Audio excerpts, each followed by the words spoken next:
भोलू अपनी पत्नी बसंती के साथ अपना गुजर बसर कर रहा था। भोलू और बसंती अपनी खेतों में हरी सब्जियां लगाया करते थे, जिससे कि उनका खर्चा निकल ही जाया करता था। एक रोज देर शाम भोलू खेत से लौट रहा होता है। तभी भोलू को सेठ ध्यानचंद मिलता है। अरे भोलू, क्या हाल है? आजकल तू अपनी सब्जियों की खेती के लिए बहुत मेहनत कर रहा है। हाँ सेठ जी, अब क्या करूं? अब मेहनत नहीं करूंगा तो एक वक्त की रोटी के लिए भी आफत आ जाएगी। आप तो जानते ही हैं। वो मैं तो ये कह रहा था कि इस महीने तूने खेती का पैसा नहीं दिया। देख भोलू, अगर ऐसा ही रहा ना तो मैं तुझे बता रहा हूँ, मैं तुझसे खेत लेकर धन्नो को दे दूंगा। वो भी मुझसे तेरे खेत की बात करने आई थी।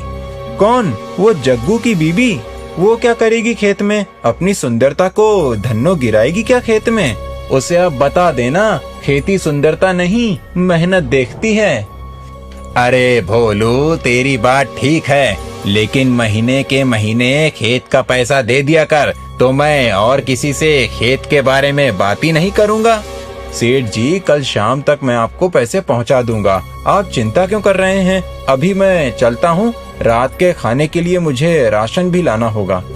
अरे हाँ हाँ भोलू, कल जब मेरे पैसे देने घर आना तो तुझसे एक बहुत जरूरी काम है, समझा ना? मैं तुझे और खेत देने की सोच रहा हूँ। सच में तू बहुत मेहनती है।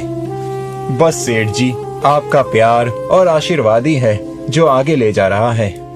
सेठ इतना बोलकर अपनी साइकिल लिए खेत के लिए निकल पड़ता है और रास्ते में साइकिल से अपने घर जाते हुए खुद से कहता हुआ घर की तरफ जा रहा होता है।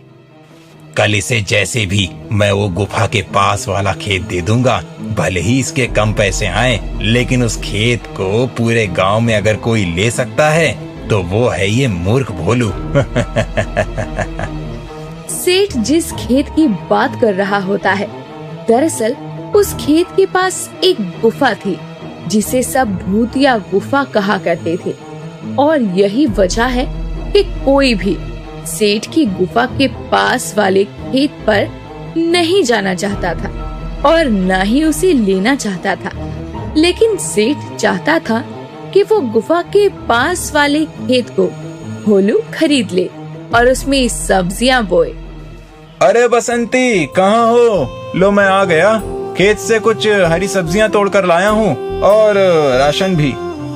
जी, मैं आपका ही इंतजार कर रही थी। लाइए दीजिए, मैं खाना बना लूं, वरना खाना बनाने में भी रात हो जाएगी।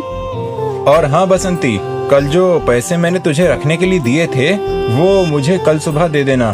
खेत में जाने से पहले मैं वो पैसे सेठ जी तक पहुंचा दूंगा, वरना वो भी खर्च हो जाएगा। हाँ ये तो है, मैं आपको कल सुबह ही खेत में जाने से पहले वो पैसे दे दूंगी। अब तो ठीक है ना? अब अगले रोज सुबह भोलू खेतों के लिए निकलने से पहले अपनी पत्नी बसंती से पैसा लेता हुआ सेठ के पास पहुंचता है और सेठ भी खाना खाने में लगा हुआ था। अरे सेठ जी, अभी तो आप खाना ही खा रहे हैं, थोड़ी देर के बाद आता हूँ मैं। अरे नहीं नहीं भोलू, खाना तो होता ही रहेगा, लेकिन तेरा काम बहुत जरूरी है। अच्छा, ऐसा क्या काम है सेठ जी मुझसे? कहीं मुझसे कोई गलती तो नहीं हो गई? अरे सेठ जी, अब से मैं पैसे समय पर ही दूंगा, अब तो खुश ना? अरे नहीं नहीं भोलू, तुझसे भला कोई गलती हो सकती है क्या? तुम तो जितने ईमानदार हो उतने ही मेहनती भी। जी सेठ जी, आप खाना खाइए, मैं आपका इंतजार कर लेता हूँ। कुछ समय के बाद ही सेठ खाने के बाद भोलू को अपने पास बुलाता है और भोलू कहता है, अरे मालिक, घर से खा पी कर आया हूँ, आप ये पैसे ले लीजिए, यही आपको देने आया हूँ। अब मैं चलता हूँ सेठ जी, मुझे खेतों में जाने में लेट हो रहा है। अरे भोलू, मुझे तुझसे बहुत जरूरी काम है, बैठो 2 मिनट, चले जाना खेत में। हाँ हाँ सेठ जी, बताइए ना, आपको मुझसे कोई जरूरी काम है क्या? अरे नहीं नहीं, जरूरी काम तो नहीं है, लेकिन मैं सोच रहा था कि जब तू इतनी मेहनत करता ही है तो थोड़ी सी मेहनत और करके अपनी झोपड़ी को महल बना ले। सेठ जी, मैं कुछ समझा नहीं, आप कहना क्या चाहते हैं? मैं तुम्हें गुफा के पास वाली खेती दे रहा हूँ, जिसे मैंने काफी समय से किसी को नहीं दिया, और तुम जानते हो उसमें फसल अच्छी होती है।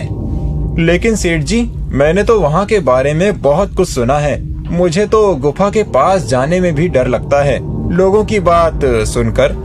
भोलू, मैं तो एक तुझे ही पूरे गांव में बहादुर समझता था, लेकिन तुझसे ये उम्मीद नहीं की थी मैंने।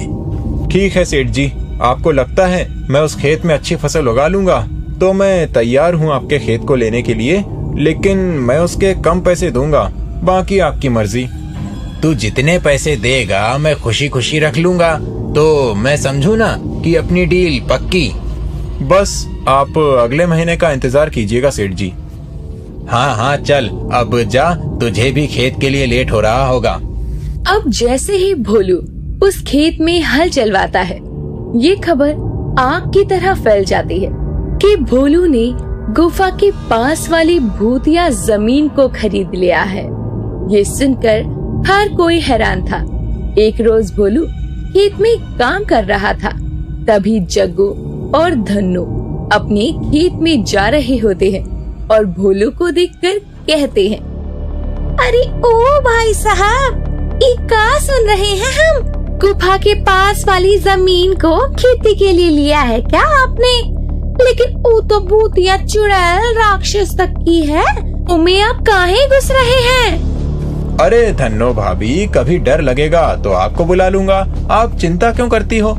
अरे ना ना ना दैया रे दैया, मैं का मेरा तो साया भी उस गुफा के पास ना जाए। सुना है वो गुफा रहस्य से भरा हुआ है, उसमें खजाना भी है भोलू भैया।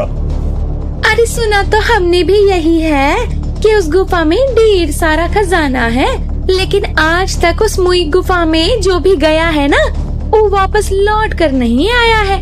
और वैसे भी बांस से तो ढकी हुई गुफा है, वो कौन ही जाएगा उसमें?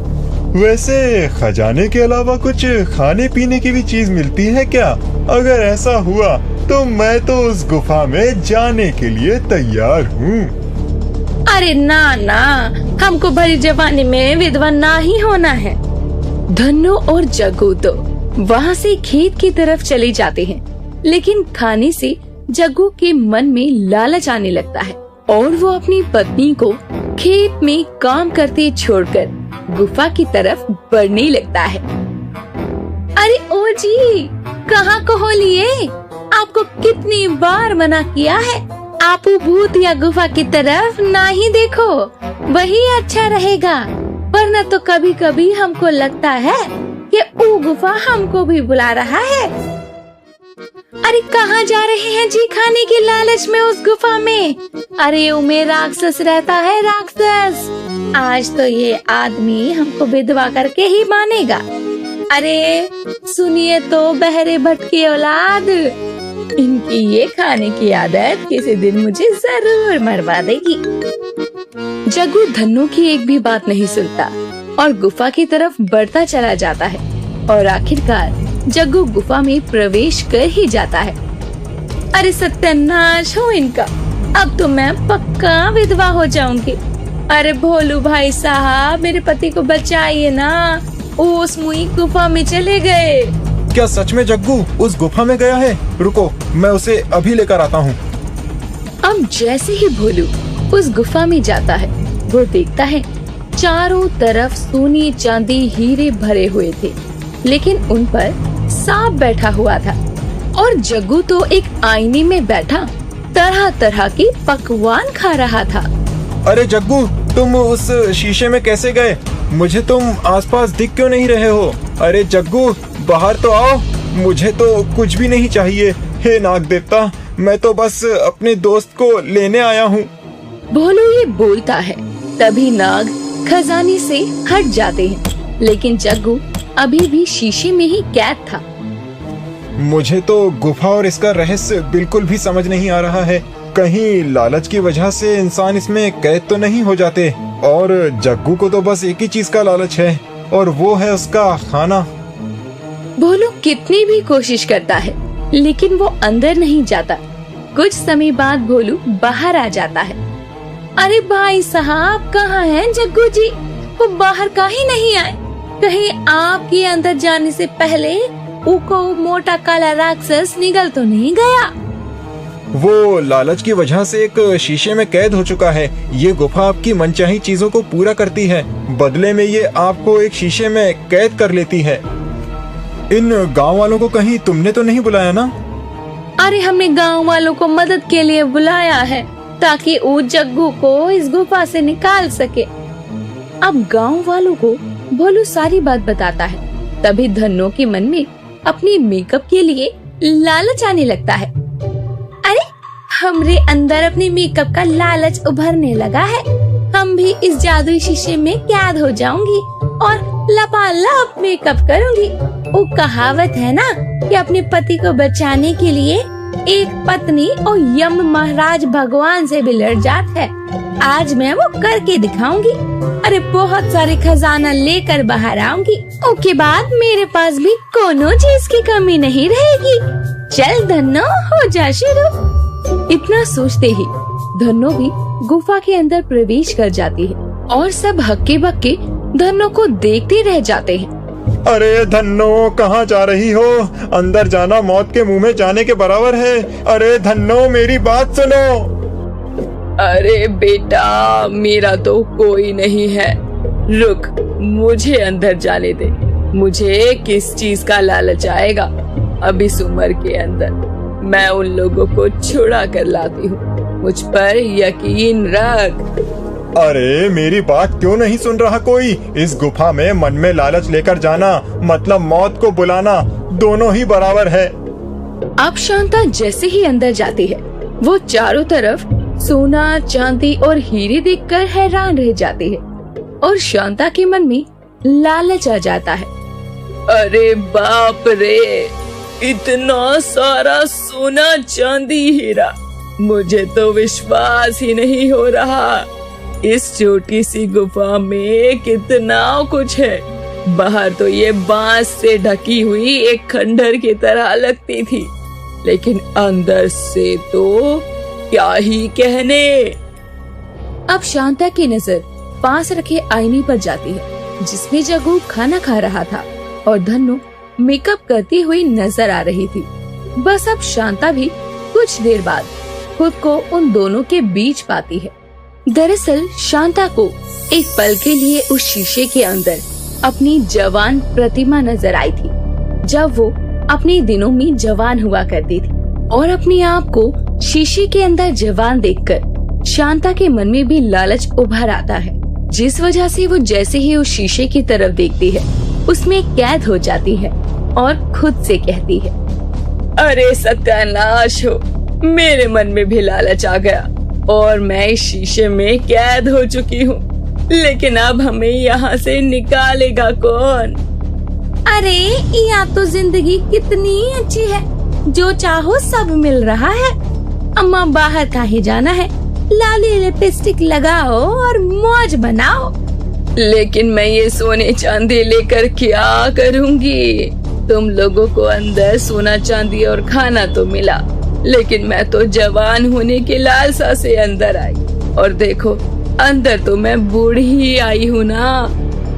कैसे मंदबुद्धि पति पत्नी है ये, यहाँ फंस चुके हैं लेकिन तब भी कितनी मौज में है। अब भोलू दोबारा से गुफा में जाता है और नाग देवता के आगे हाथ जोड़ते हुए कहता है, नाग देवता, मुझे किसी भी चीज का लालच नहीं है, बस आप मेरे गांव वालों को इस शीशे से आजाद कर दो। मैं तुम्हारी ईमानदारी से खुश हुआ, लेकिन ये जो लोग अपने लालच के लिए यहाँ आए हैं वो तो इस जादुई शीशे में भी बहुत खुश हैं। तुम अपना भी सोचो, मैं तुम्हें यहाँ से खजाना लेकर जाने दूंगा। नहीं नहीं, मुझे नहीं चाहिए ये खजाना, मुझे तो अपने गांव वाले ही चाहिए जो कि गलती से यहाँ चले आए हैं। सच में एक नेक दिल इंसान हो, मुझे तुम्हारी ईमानदारी और नेक दिली पसंद आई। अरे अरे अरे, हम आजाद हो गए इस जादुई शीशे से। चलो चलो जल्दी से बाहर निकलते हैं। इससे पहले कि कोई और अनहोनी हो जाए। जल्दी निकलो यहाँ से, लगता है गुफा का दरवाजा बंद होने वाला है। अरे जल्दी चलिए, ये सब आपकी वजह से ही हुआ है। का है ना, आप यहाँ ना आते और ना मैं यहाँ आपको बचाने आती। अच्छा भला खेत में काम कर रही थी। ये बात अलग है कि हमारी थोड़ी ब्यूटी बन गई यहाँ का मेकअप लगाने से। अरे मैं तो कहती हूँ भोलू, इन दोनों पति पत्नी को यहीं छोड़ जाते हैं। ये वैसे भी गांव में किसी काम के नहीं हैं। हम पर कलंक है कलंक। जब देखो पटर पटर करते रहते हैं एक दूसरे के साथ और गांव वालों को भी मुसीबत में डालते हैं। इनको काहे अपने साथ लेकर जाना है। अरे सुनो जी, जल्दी से बाहर निकलो, वरना ये अम्मा तो हमको पूरा प्लान बनवा के बैठी लगती हैं। अब तो हम दोनों को सच में फंसवा देंगे गुफा के अंदर। चलो चलो जल्दी। अब जैसे ही सब निकलते हैं, वैसे ही गुफा का द्वार अपने आप बंद हो जाता है। जमीन से नई बांस अपने आप निकल कर आती है और गुफा को ढक देती है। सब भोलू की तरफ देख रहे थे, क्योंकि उसकी वजह से ही सालों से चल रही उस गुफा के राज का पर्दाफाश सबके सामने हुआ, जिसके बाद धीरे धीरे जमीन में कंपन होती है और वो गुफा जमीन के अंदर समा जाती है। और उसके बाद वो बांस की रहस्यमयी गुफा कभी किसी को नजर नहीं आती और हमेशा के लिए हो जाती है। दोस्तों, वो गुफा हर किसी को अपने अंदर के लालच के बारे में बताती थी। अगर आप उस गुफा में जाते तो आपके मन में किस चीज का लालच आता, आप हमें कमेंट करके जरूर बताएं। और ऐसे ही इंटरेस्टिंग कहानियों के लिए जुड़े रहिए हमारे चैनल के साथ। केशव अपनी पत्नी सुजाता और अपनी बूढ़ी माँ विमला के साथ रहा करता था। केशव और सुजाता की शादी को कई साल बीत चुके थे, लेकिन सुजाता अब तक माँ नहीं बन पाई थी। अरे बहू, अभी तक तेरे घर का काम नहीं हुआ। सुबह के 9 बजने आए हैं, तुझे खेत नहीं जाना क्या? अरे माँ, मैं जा रहा हूँ। माला घर का काम कर लेगी, बस थोड़ी सी सब्जी तो तोड़नी है। बाकी की सब्जियां तो मैं शाम में ही तोड़ लाया था। तूने ही तो इसे सर पर चढ़ा रखा है, वरना मेरा बस चले तो मैं तो इसे कब का घर से निकाल कर तेरी दूसरी शादी करवा कर दूसरी बहू भी ले आऊं। बस माँ जी, मैं भी थोड़ी देर में इनके साथ खेत ही जा रही हूँ। हाँ, वैसे भी घर में बैठ के कौन सा तू वंश आगे बढ़ाने के लिए बच्चे पैदा कर रही है। बांझ है, बांझ ही रहेगी। माँ जी, कम से कम आप तो ऐसा मत बोलिए। अड़ोसी पड़ोसी तो ये बोलते ही हैं।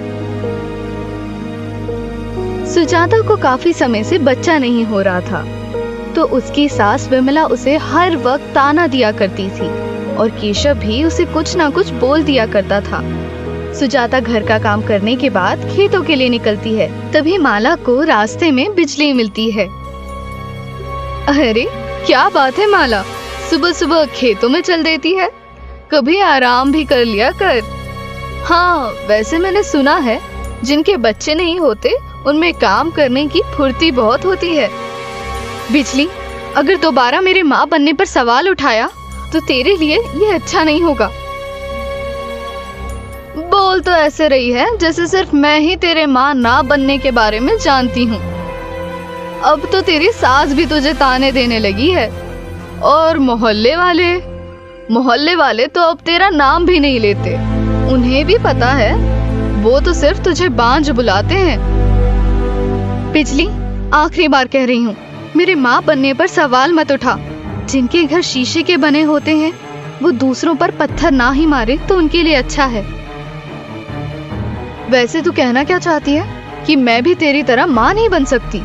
अरे जा जा माला, तुझे क्या पता, मैंने अपने इस फिगर को इतना मेंटेन किया हुआ है, तभी तो मुझे अभी तक बच्चों की जरूरत नहीं है। माँ वही होती है जो अपने बच्चों के लिए अपना सब कुछ त्याग दे, और तुझ में तो माँ बनने वाले कोई भी गुण नहीं है। तू मेरे माँ बनने पर सवाल मत उठा। देख लियो, अगले साल तक मेरे आंगन में भी बच्चों की खिलकरियां गूंजेंगी अच्छी बात है, तो अब मैं चलती हूँ। मेरा समय यूं जाया ना किया कर बिजली। इतना कहकर माया खेतों की तरफ चली जाती है। इधर बिजली माला को कोसते हुए अपने घर जाती है। इसे क्या मालूम फिगर क्या चीज होती है। कोई भी मुझे देख ले तो ये ना कहे कि मेरी शादी हो चुकी है। अरे अरे बिजली भाभी, क्या बात हो गई? सुबह सुबह इतना कड़क क्यों रही हो? अरे क्या बताऊं राजू भाई साहब, रामकिशन की पत्नी को कितनी बार कहा है, मेरे पति के बारे में चाहे लाख बुराई कर, उसे मोटा, गेंडा, भैंसा, जो मर्जी कहना है कह ले, लेकिन मेरे फिगर पर उंगली ना उठाए। अरे रे रे रे, ये तो बहुत बुरा किया माला भाभी ने आपकी फिगर पर उंगली उठाकर। वही तो, मेरी पतली कमरिया देख लोग हाय हाय करते हैं और मेरी तिरछी देख लोग आहें भरते हैं। ये तो ठीक कह रही हो बिजली भाभी आप। वैसे आजकल गंगू भैया कहाँ रहते हैं? आप तो जानते ही हैं राजू भाई साहब, उनके दो ही काम है, एक खाना और उस खाने को निकालने के लिए खेत में जाना। बस उन दोनों में से कोई एक काम कर रहे होंगे। अरे भाभी, उन्हें कहा कीजिए सुबह को टहलने जाएं। ऐसे में तो जितने आपके घर का एरिया नहीं है, उससे ज्यादा तो उनका पेट बढ़ रहा है। मैं भी उनसे यही कहती हूँ, लेकिन उन्हें कौन समझाए। ना जाने कौन सी मनहूस घड़ी में मेरी माँ ने मुझे इनसे ब्याह दिया।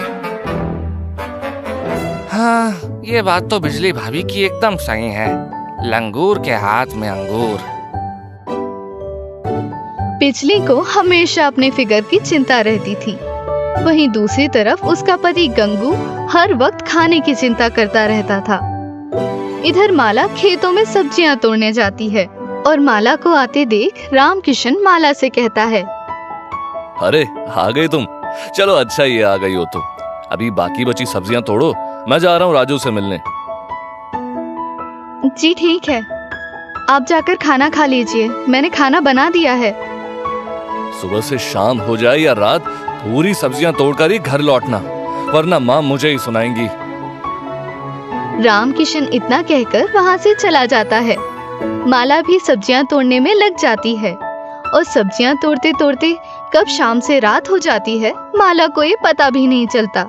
इधर माला को शाम की दिया बत्ती की चिंता सता रही होती है। शाम से रात होने को आई है, लेकिन उन्हें एक बार भी चिंता नहीं हुई कि मैं खुद देखने आऊं। लगता है मुझे खुद ही सब्जियां लेकर घर पहुंचना होगा। इतना कहकर माला टूटी हुई सब्जियों को टोकरी में रखती है और घर के लिए निकल पड़ती है। और घर पहुंचकर देखती है तो घर में अंधेरा होता है, किसी ने दिया बाती तक नहीं किया होता। हे सिया राम, मुझे माफ करना, आज दिया बाती में मुझे थोड़ा विलंब हो गया। अब जैसे ही माला दिया बाती करने जाती है, मोहल्ले से घूम फिर कर शांता घर आती है और घर में अंधेरा देखकर माला को सुनाने लगती है, राम राम, अब तक इस औरत से घर में जोत बत्ती भी नहीं की गई। वैसे ही इसकी पूजा पाठ से भगवान खुश नहीं रहे, ना ही इसे कोई संतान दे रहे हैं, तब भी इस औरत में शर्म तो बची ही नहीं। माँ जी, आप ही कैसी बातें कर रही हैं? मैं तो अभी अभी घर आई हूँ। आज तो तूने बड़ा काम कर लिया, ये बताना चाह रही है? इतना काम तो मैं रोज ही करती थी जब मैं तेरी उम्र की थी। माँ जी, मैंने ऐसा कब कहा कि आज मैं बहुत काम करके आई हूँ? मैं तो बस बता रही थी कि मैं अभी अभी घर आई हूँ और दिया बत्ती करने ही जा रही थी। अरे हाँ, क्यों नहीं, तू ही तो है जो इस घर को चला रही है, बिना हमारे वंश को आगे बढ़ाए, बांझ कही की। इतना कहकर शांता फिर से घर के बाहर चली जाती है और माला माता सीता और भगवान राम के आगे जोत बत्ती करने लगती है। हे माँ सीते, मेरी सूनी को भर दो, अब तो मुझे मोहल्ले वाले भी बांझ कहने लगे हैं। मुझसे ये कड़वे शब्द सुने नहीं जाते। माला ना तो अपने पति और ना ही अपनी सास शांता से कुछ भी कहती थी, क्योंकि वो बहुत ही सीधी थी। ऐसे ही समय गुजर रहा होता है। माला की सास शांता माला से दिन रात बहुत काम करवाया करती थी, लेकिन माला अपनी सास को एक शब्द भी नहीं कहती। इधर दिवाली का दिन भी नजदीक आ रहा होता है और दिवाली वाले दिन ही शांता हद कर देती है। अभी सुबह के 3 बजे हैं और इस औरत को कहती हूँ खेत में जाकर सब्जी तोड़े, वरना मेरा लड़का बेटा पूरे दिन खेत में सब्जी तोड़ेगा। मुझे उस पर बहुत दया आती है। एक तो बेचारा अब तक बाप के सुख से वंचित है।